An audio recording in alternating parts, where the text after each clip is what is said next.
Good evening, Dr. Suchetan. This is Divya from ShopHealthy.in. Thank you for being with us today. Good evening. So viewers, thank you for joining and watching us here. I would like you to meet our guest this evening. This is Dr. Suchetan Bhattacharya, based in Calcutta, and he is MD from Homeopathy from National Institute of Homeopathy at Calcutta. He's an MD in Homeopathy, and he's very well established. He has been practicing since 2009, and he specializes in neurology, kidney issues, along with all the common problems that doctor gets every day. So, doctor, thank you. And I think our topic we wanted to pick your brain on today was recurrent cold and cough issues along with adenoids. Yeah. In the current situation. Right. Yeah, definitely. So let me just start with the adenoid part, which is very much, you can say, the parents are very much worried about. So let me first assure the parents that it is nothing to be worried about, because adenoid is a type of lymphatic glands in our body which is working as a first line of defense for the children. Whenever the germs are trying to enter the body, the adenoids are there to prevent it. And for that reason only they swell up, and the germs whenever coming there are trying to combat with that. Because in child the immune system is not entirely developed in that little age. So whenever that is developing, or that is developing to a good extent, then at the teenage, like 13, 14, 15, the adenoids are generally automatically are shrink to a level that which doesn't make its presence very much commendable to the body itself. Because at that time the body is able to combat the normal germs which are entering through the respiratory tract and other mouth or something like that. So in that case, it is not at all required to remove the adenoids additionally when the body is itself quite compatible enough to remove it, or rather shrink it so that it is not functioning in that case. So the cough and cold and the additional symptoms that come with the adenoids are quite you can say means going with the cause. So it's not at all needed to take some extra precaution other than keep the child away from getting or catching cold very easily. So adenoids, when they are swelled up, when they are swelled up, you can see why the parents are so much worried, because they can see the child is having a dry mouth and a runny nose and not able to take a breath properly. Then there is also snoring and a restless sleep. And sleep apnea also means when they go to sleep, they are not able to even breathe properly. So these all situations actually make the parents very much worried that, oh no, what happened to my child? Yeah, it's quite logical that any parent will have this kind of what you say, agony or setting or annoying issues with the child. But I would suggest not. Yeah, as you said, as your personal experience, right. So any parents will be very much worried. So my suggestion is always to go with the very much conservative therapies, and also with the normal saline gargling, warm saline gargling, or even the child, if they are not able to gargle in that sense, just to ask them to keep the saline water inside the mouth for a while and then throw it out. So that will also at least help. And conservative therapies are there. Homeopathy is very well working with these kind of children, these kind of problems. And if a certain time, parents give a certain time to a doctor, then these tendencies can be ward off from the children itself.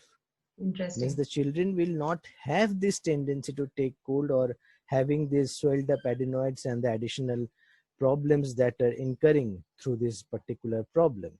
So So this is one always tip you are yeah. suggesting is saline gargling, or if the child Hmm, cannot gargle, then put the salt water in the mouth and rinse it. Should it be done in the morning or in right. the evening, or any particular time? At no, it's it can be done twice or thrice during the daytime, Okay. but always it should be taken care of that the child have a proper covering.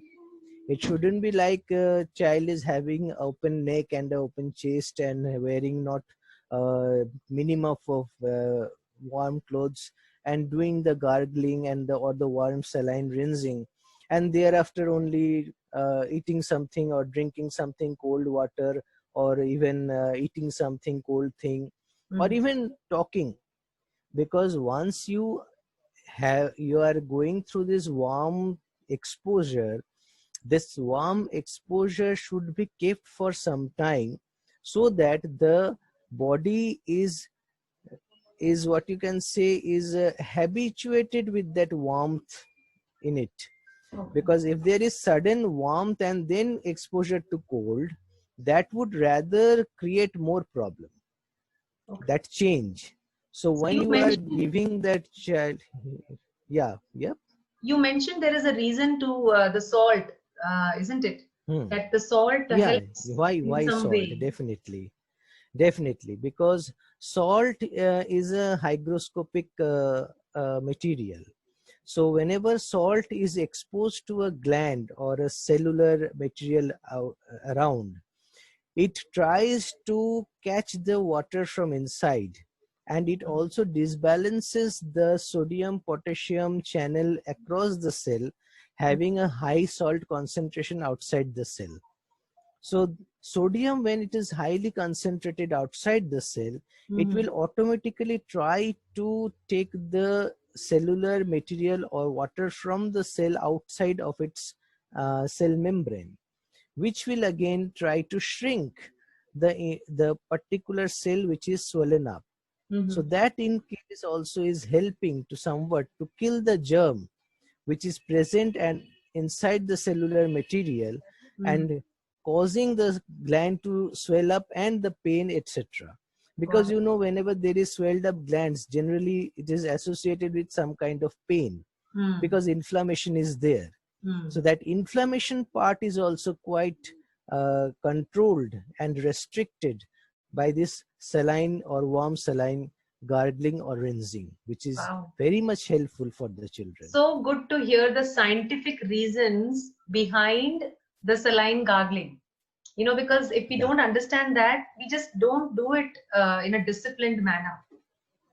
yeah, So, okay, that's so that's good to know. Any other things that parents can do in the current true. weather situation, especially with COVID in the air, to kind of Yeah. help prevent recurrent cold and Hmm. cough? Please elaborate. Yeah, definitely. COVID is a very new situation, as you all know. Suddenly, it is a pandemic and affecting the entire world. And COVID is a virus, coronavirus, very newly known with its mutated variety, the COVID-19, and which has clearly really created a panic also all over the world because of its sudden mortality, and also affecting the developed countries in such a way that they are not able to control it. But I would say that in our country it is very much very much well controlled, because of the fact that corona or COVID-19 is affecting us just as good as a flu virus. Mm. It is as good as a flu virus. What happens is that if we just don't panic with the sudden cough and cold, and don't think every cough and cold as a COVID, that is very important. Because whenever there is some cough and cold and suddenly someone is sneezing or coughing, the first thing comes to his mind and somebody in front of him that, oh, he is having corona.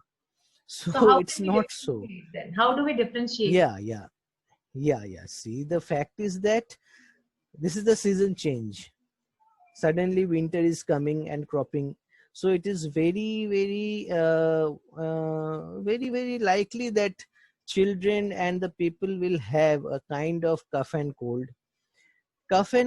with not having a breathlessness, cough and cold with just having dry mouth, and cough and cold just going on with slight fever. These are all very common symptoms with anyone. Now, corona is such a deceptive type of virus that it has not a typical type of any symptom which will say that, okay, I am having corona. There is no such typical symptom. Even the COVID is also starting like this sort of symptoms only. But the fact is that we should take care of the oxygen saturation that is in our body. Even with any kind of cough and cold, the oxygen saturation generally doesn't fall below a certain range, which we called as a 95, 96 or 97% of saturation. But COVID is affecting in such a way that generally the oxygen saturation is falling. That is the only point which we should be careful of, and which we should take a note of to take care of the particular person who is being affected with COVID-19. There are so many asymptomatic COVID-19. Even anybody quite healthy enough, having no symptom at all, can be a COVID-19 positive person. And he might be roaming about, having What can no we do even to help our indication. kids? Yeah. Yeah. It's no way, because actually I would say it's something very much a boon from from grace of God or whoever you might believe, that children are being very less affected by the present COVID-19 situation or COVID pandemic. It has been seen that the persons, or rather the adults, having comorbidity like a heart issue or a diabetic issue or already a lungs issue like COPD or something like that, those are being more affected or being more prone to being affected by the fatal character of the COVID-19.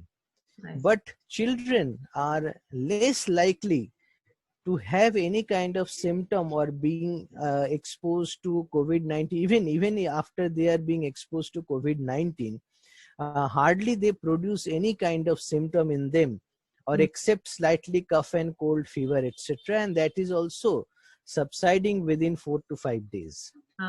So that is a very good point to be noted in case of children. And also I would say that COVID-19 is very much giving very good results in homeopathic treatment. I won't say what is happening in the other mode of treatments, but at least what I have seen, that COVID-19 patients and COVID positive patients are giving very good results if treated properly with homeopathic treatment. That's really, so it is a it's a very good thing if can be followed, keeping apart all kinds of all kinds of different notions and different kind of rules or regulations and etc. That's So this wonderful is to hear. a So you very were big talking about COVID-19 is one mutation, isn't it? You said something offline saying there are different COVID-1, COVID-2. Can you just help us understand? That is, you can say that COVID has got whatever is diagnosed till date. I wouldn't say it might be changed in some other time also, because it is a RNA virus. It is a type of RNA virus, and RNA virus do get mutated very easily and very quickly. So there can be another strains also. But what now has been detected, or what now has been able to be find out through the swab test and etc., that COVID is not all the COVIDs are not the COVID-19 or COVID-19 the fatal one. COVID can be or can represent itself as, you can say, I would just tell you that COVID corads 1, corads 2, corads 3, or the 5th or 6th varieties. Now, corads are the typical type of, you can say, test results. I would say I won't go to the intricacies, which is not required also.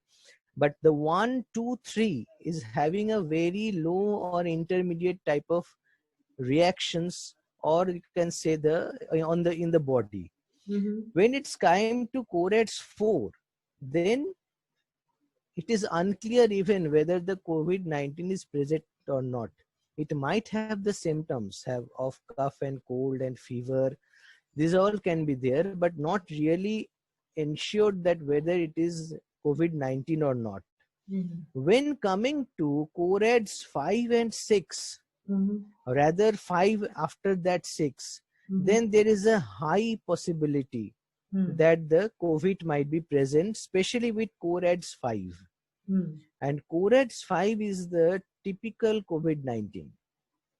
So it's not that the symptoms coming and it's looking like a COVID doesn't mean it's really a COVID. I see. Because COVID can be present in all these 5 cases. All these 5 types of people can have COVID as positive. I see. But all these 5 COVID positive are not equally endangered. Okay. The danger one is the COVID RADS 5 variety, and which is very much suspicious of having a typical COVID-19. So this typical COVID-19 people are only to some extent are capable of going to bad situation, which can be prevented if detected early and taken proper care. Got it. Right. So these are not all that, right. So these are the situations one should understand, that COVID positive doesn't mean that there is a hue and cry everywhere. Someone with COVID positive may have nothing, even not a single symptom present even. Yeah. And so another confirmatory test, I would just suggest, if someone is having so, if it is possible for him to go through a throat CT scan and see whether there is any GGO present, that is ground glass opacity present or not. That is also somewhat confirmatory that the COVID is affected, or the person is affected with COVID-19. So, right, COVID-19. Okay. So I mostly adults. Okay, mostly adults. And I really want to talk more in depth about the COVID situation. But today, just for today's discussion, I would love to focus on the children, especially definitely. kids, I would also like to do so. especially kids who are constantly, catching colds and coughs. So one very important tip that I understood today is that regular saline gargling. The other thing I wanted to ask you was, is humidifier or nebulizing, any of those recommended or suggested, or any other ideas that parents can, involve in their day-to-day lives to keep their children healthy? Humidifier, first let me come to that part. Humidifier is not required in general, I would say, in a very firm way. See, what happens, a child is born in somewhere where the parents are being living for long.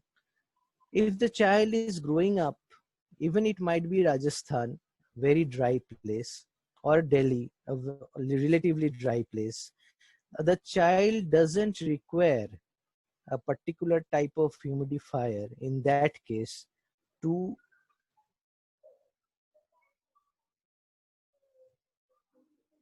Doctor, I lost you. Can you see me? Hello? Hello?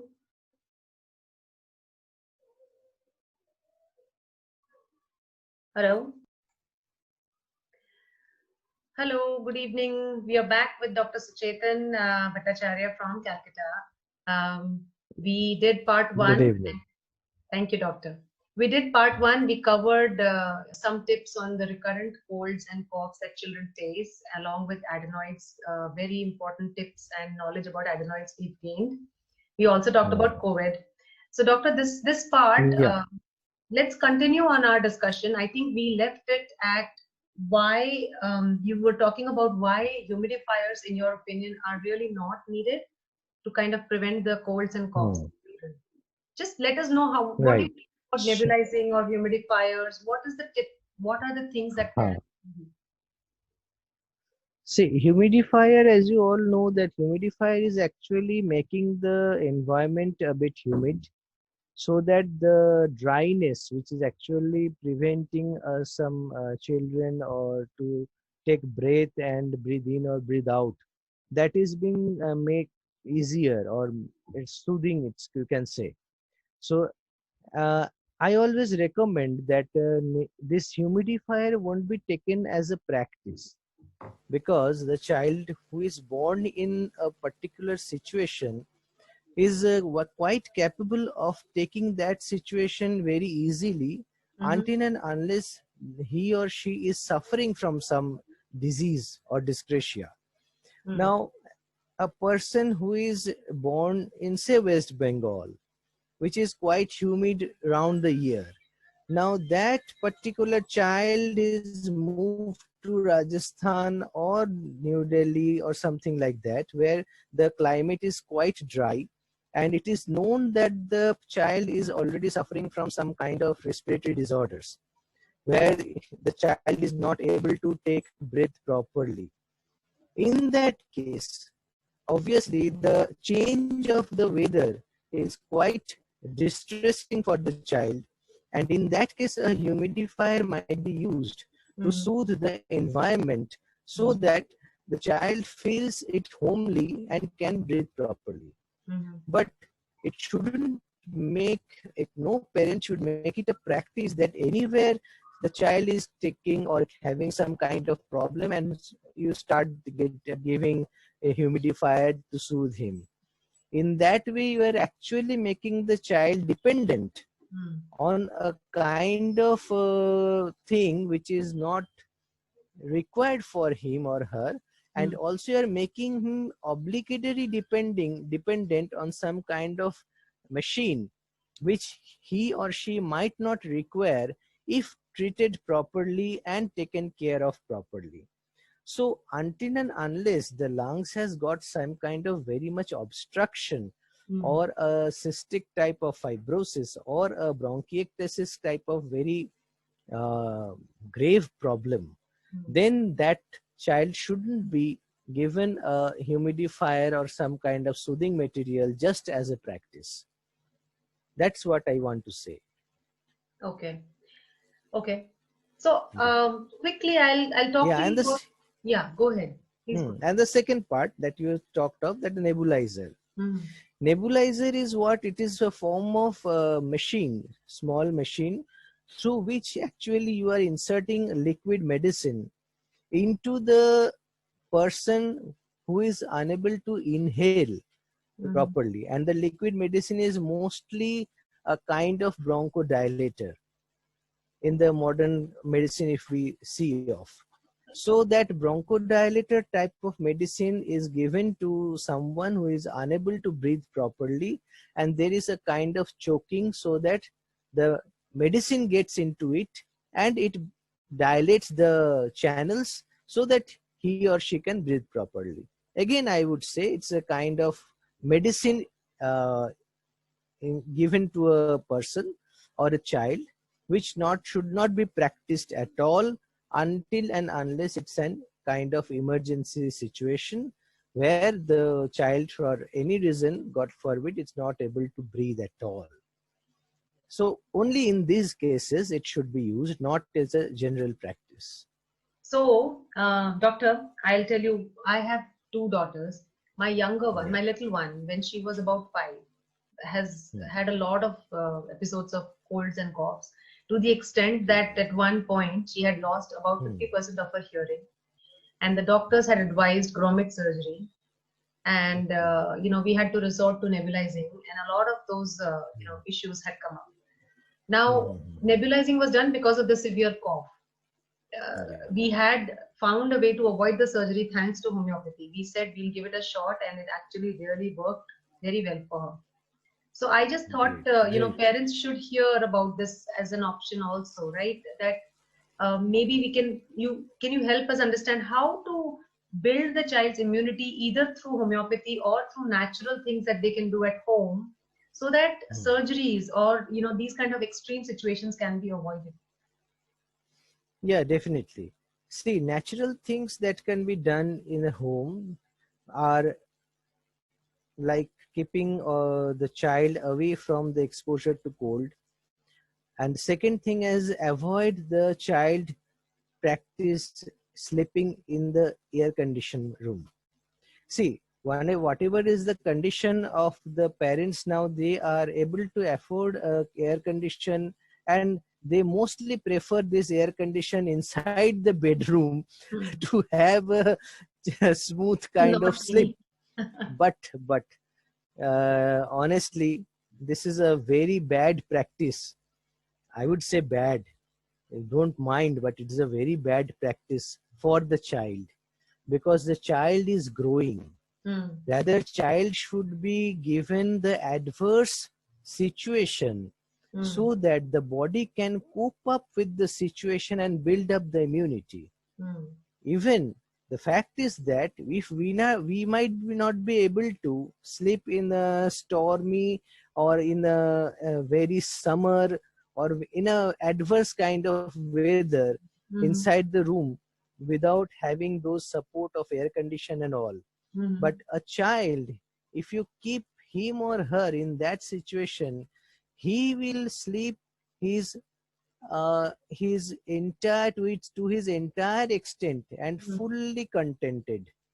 But Wow. if you make him or her a practice of being uh, or being this particular kind of condition or environment of air condition, having a cool environment to Hmm. sleep every day, then obviously that will be her or his habit to sleep. Now one day you suddenly said, oh, he or she is having so much cold, so Hmm. I will switch off my air condition. Then Hmm. obviously that will be a adverse condition for that particular child, and he Wow. or she won't be able to sleep. So this you should be, or every parent should take care of, that our child should be naturally grown and naturally make a habit to actually combat himself or herself with all kind of weather and all kinds of situations. The weathers are automatically changing from summer to winter to maybe rainy to maybe so many kinds. So you should, or we all should give our child all these situations to face. So, and that situations only will create the immunity in him or her to Hmm. actually not to get cough or cold or any kind of bacterial or viral infections in these kind of change of weather. Yeah, that's So true. that is very important. That is very important to follow to actually naturally grow the immunity inside the child, the acquired immunity, which is coming from the mother's milk, and later on from the environment. So this is a very, very important thing, what I need to, or what I feel to be shared of.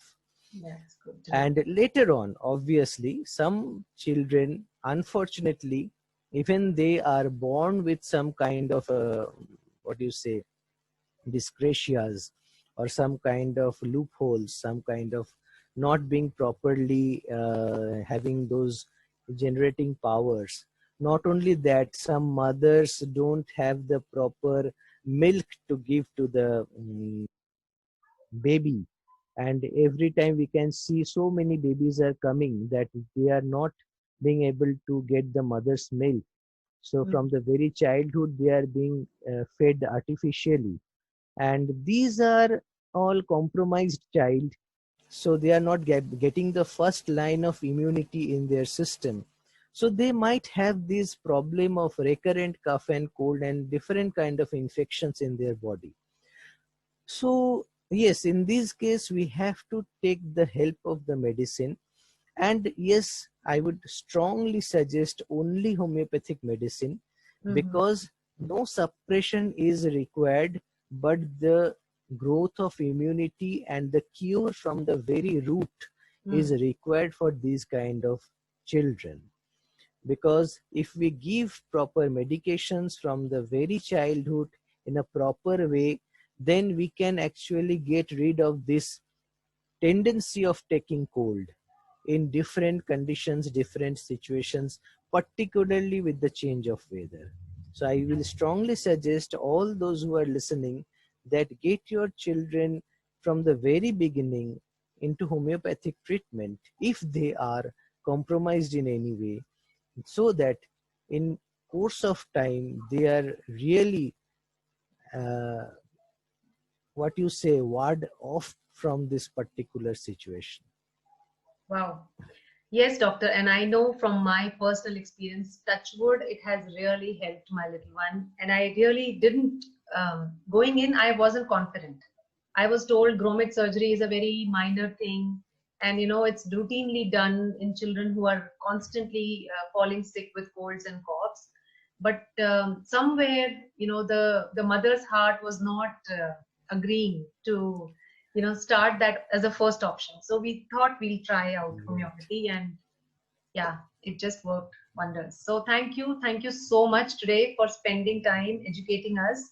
We will you know, put up our videos on our Facebook and Instagram pages, and actually anybody who's listening, anybody can post their questions, and Dr. Suchetan has Yeah, volunteered to answer them. Very nice of you, yeah, doctor. definitely. Thank you. Thank you. Thank you very much for giving me this opportunity to actually share my views. So really, 3 cheers to Shop Healthy. Thank you very much. Thank you. Have a good day, and thanks again for spending time with us. Thank you very Night. much.